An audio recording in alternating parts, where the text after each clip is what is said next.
Coming up on the program, Macron casts a wide net amid clashes over fisheries and submarines at the G20 in Rome. We'll be right back.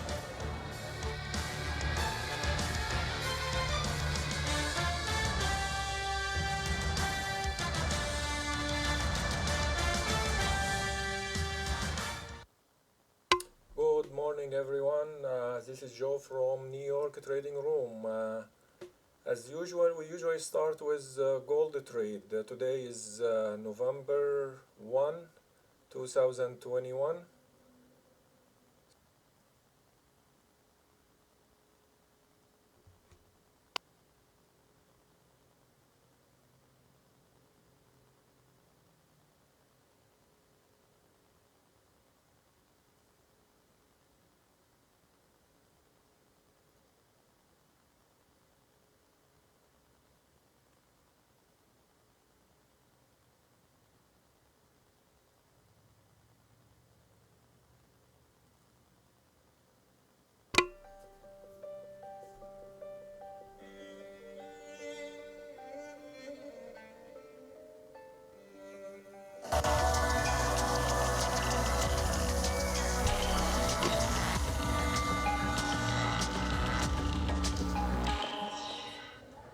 Welcome back to the program.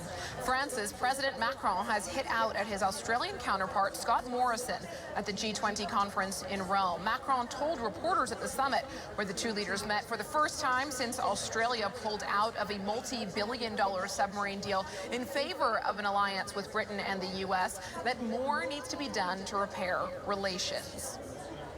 Meanwhile, the fisheries dispute between the UK and France has escalated after a private meeting between Macron and the UK Prime Minister Boris Johnson failed to resolve difficulties. Macron warned Britain last night that it has 24 hours to give way before France triggers trade sanctions. Let's get out to Charlotte, who joins us now with more on this. Charlotte, is this a bilateral issue between France and the UK, or is this something that really falls under EU jurisdiction? And just remind us why it matters so much, given fishing is really a small part of both economies.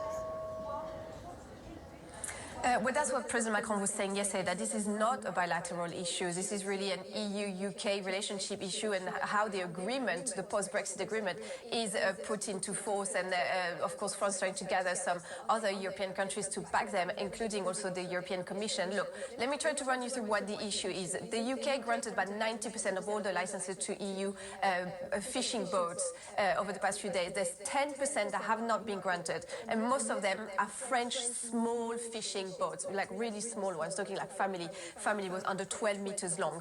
They have a special right under the agreement to fish closer to the coast than some other fish, because they've been fishing the other fishing boats, because they've been fishing there for decades and decades. So under the agreement, they can just prove that they've been fishing in those waters in the previous years, and they will get a license. Now, the UK say a lot of them have failed to do so. France is saying it's no accident that all the licenses that have been refused are French. This is a political move. So now this is where the disagreement comes. So the two men, Prime Minister Boris Johnson and President Macron, met together in Rome on the sidelines of the G20 to discuss this issue. It was one-on-one, but it looks like this didn't resolve the issues. And even on the briefings, France saying they want to de-escalate, and the UK saying they haven't changed their position, and that France needs to back down on their threats. So this is really, we don't know where we're going now.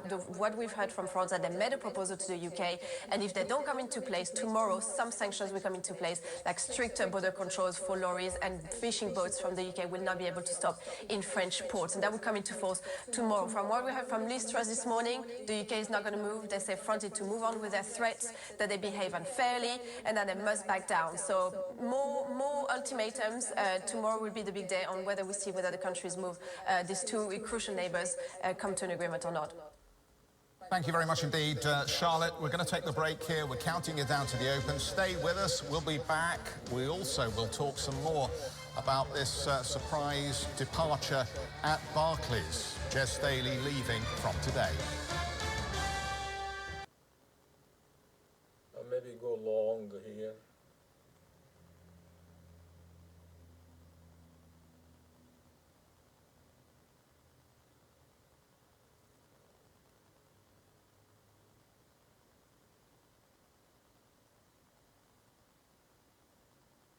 So please stand by.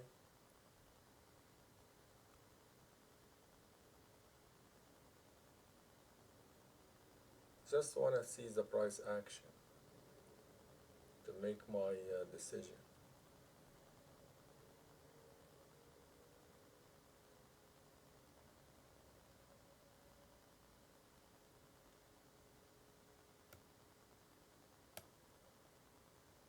All right, we took long.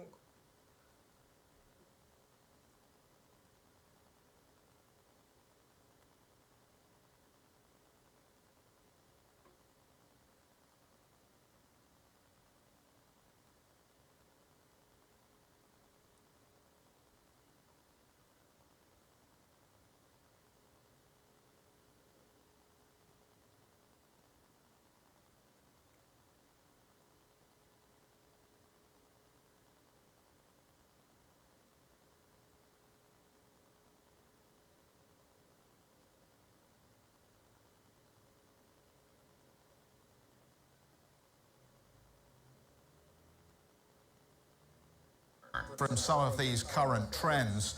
We have been talking about whether central banks are focused on interest rate rises or shifting the monetary environment to make it tighter. Interesting that we've got real estate down at the bottom end here, which would be one of those sectors that would be disproportionately impacted by tightening in monetary conditions. And as I walk back around the wall here, utilities, retail banks, somewhere in the middle, we are obviously watching Barclays here, and the very early quote on Barclays down over 3%. But we'll tell you a little bit more about that, and we're going to talk to a guest about exactly what is going on at Barclays and how investors should feel about it.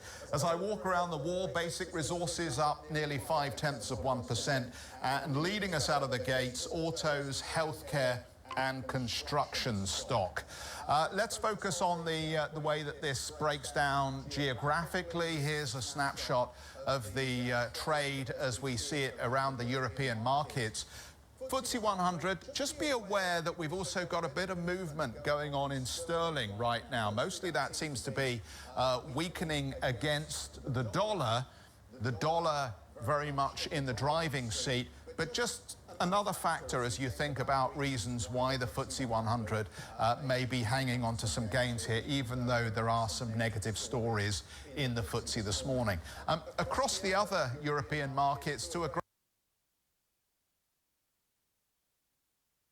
So you can see we did two trades, one for 704 and the second one for 352. Have a great day, everyone. Talk to you later.